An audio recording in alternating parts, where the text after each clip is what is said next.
Most people think money problems start with an income shortage. The truth is, yours probably started with a dinner reservation and a vacation group chat. Your financial life quietly adapts to the financial normal of the people around you.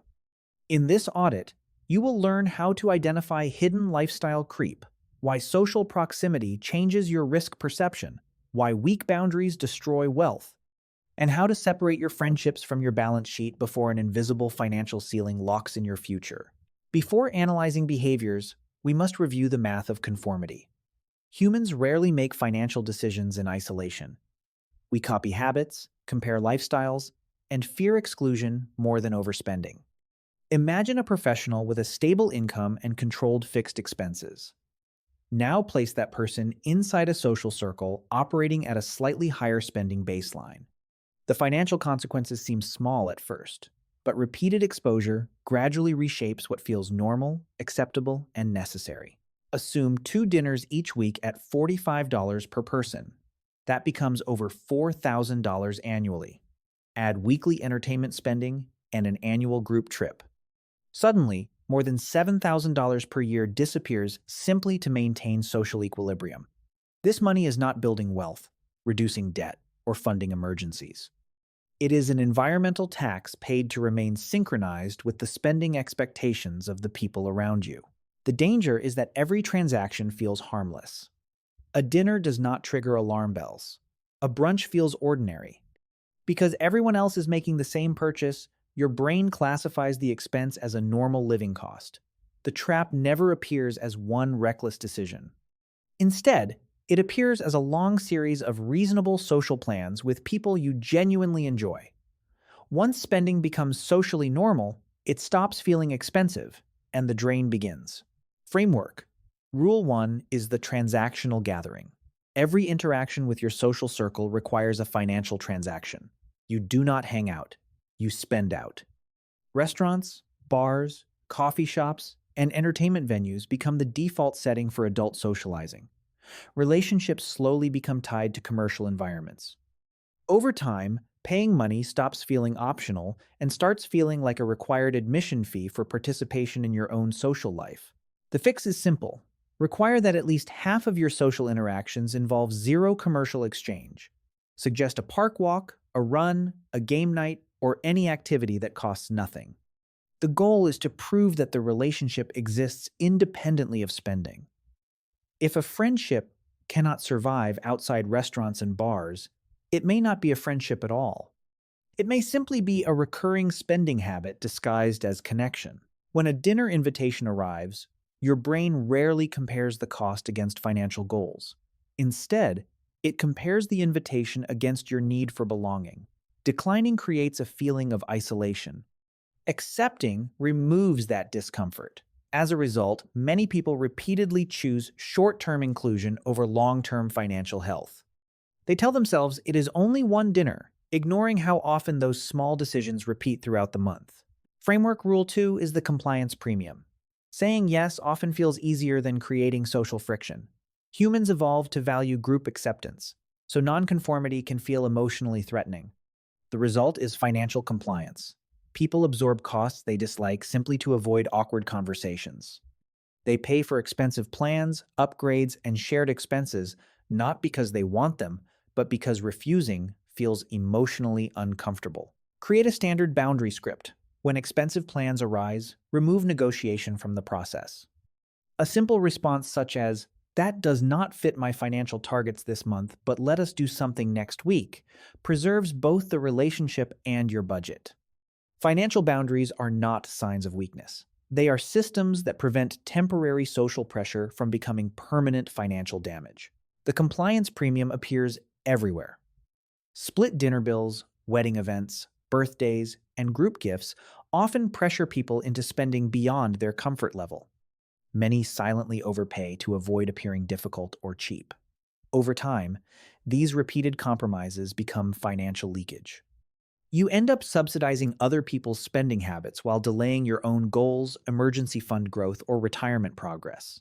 Framework Rule 3 is collective upgrading. Entire social circles gradually upgrade together. Better apartments, newer vehicles, premium subscriptions, and luxury experiences become the new baseline. Because everyone advances simultaneously, lifestyle inflation looks like normal progress. The danger is that your spending standards rise automatically even when your personal financial situation does not justify the increase. Anchor every major upgrade to your own financial milestones rather than your peers' purchases. Keep your phone longer. Drive your current vehicle longer. Delay upgrades until they align with net worth goals. Your friends' balance sheets are invisible. You can see the luxury apartment, the SUV, and the designer clothing, but you cannot see the debt, stress, and financial fragility hiding behind them. The biggest danger is rarely a reckless friend encouraging wasteful spending. More often, it is a responsible friend with a much higher spending baseline. Recommendations arrive wrapped in quality, health, convenience, or memorable experiences. Because the advice feels caring, your defenses disappear. The result is a luxury mirage where expensive environments are mistaken for high-quality lives, and lifestyle creep feels like self-improvement. Framework Rule 4 is debt normalization. Consumer debt becomes so common that it feels ordinary.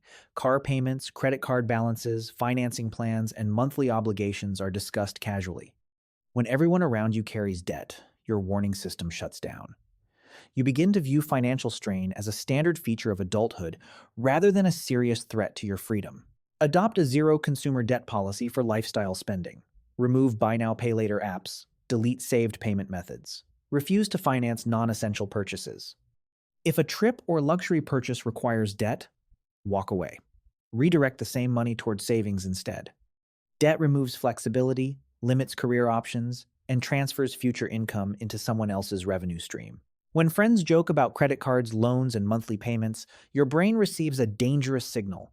Everyone is surviving, so the situation must be safe. But temporary liquidity is not wealth. Debt often hides financial fragility behind appearances. The more debt becomes normalized, the easier it becomes to mistake financial survival for financial success. Framework Rule 5 is the deserve it justification. Emotional spending becomes socially validated. After a stressful week, friends encourage purchases as rewards. A trip, luxury item, or premium experience is framed as self-care. The phrase sounds supportive, but it often converts impulse spending into something that feels morally justified and emotionally necessary. Create a mandatory 48-hour cooling-off period for every unplanned purchase triggered by emotion or recommendation. Store the idea in a waiting list instead of buying immediately. Real self-care is not a retail transaction. Real self-care is building enough financial resilience that a difficult job, toxic manager, or unexpected disruption cannot threaten your stability. Framework Rule 6 is destination inflation. Group travel gradually evolves from affordable road trips into expensive international experiences. Hotels improve, flights become premium, itineraries become curated. Costs rise into the thousands. Eventually, you spend large portions of your savings and paid time off funding vacations designed by other people instead of priorities chosen by yourself. Set a strict annual travel ceiling and refuse to exceed it. The paradox is that your friends are usually acting from empathy rather than malice. They want to include you in experiences they enjoy. However, inclusion without financial awareness creates a trap.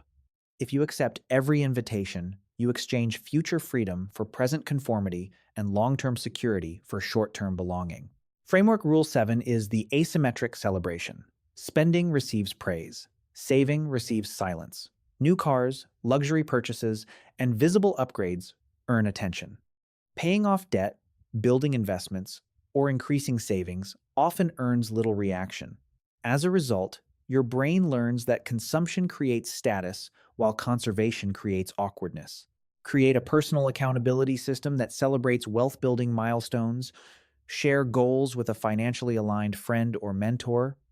Reward progress by reviewing growth and future projections rather than buying something expensive. True wealth is invisible. It appears as freedom, flexibility, and reduced anxiety, not as consumer goods displayed for public approval. Framework Rule 8 is external validation dependency. Instead of evaluating purchases through your own financial plan, you begin checking what everyone else considers normal. Major decisions become group decisions.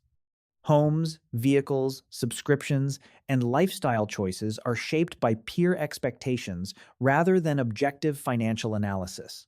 Audit every major financial decision against your own numbers before discussing it with anyone else. Calculate actual income, expenses, debt obligations, and goals. Your friends do not know your full financial situation, and many are operating from flawed assumptions themselves. Your plan should be built from data, values, and objectives, not social approval. Framework Rule 9 is the group identity ceiling. As your finances improve, your brain fears becoming different from the group. You worry that declining luxury spending or avoiding upgrades will weaken relationships. To remain relatable, many people subconsciously sabotage their own progress and return to the spending baseline of their social environment. Separate your financial identity from your social identity. Build wealth quietly. Drive the paid-off vehicle. Keep your goals private. Allow friendships to exist without matching lifestyles. Healthy relationships are built on respect, history, and support, not synchronized spending. If remaining accepted requires remaining financially fragile, the relationship functions more like an anchor than a friendship. The problem is not expensive friends. The problem is expensive normal. This week, audit 3 months of statements and calculate every dollar spent on social conformity. This month, host 2 zero-cost gatherings. This year, build your annual budget before travel and celebrations appear. Wealth usually does not begin when income changes. It begins when your definition of normal changes. Audit your environment before blaming your paycheck.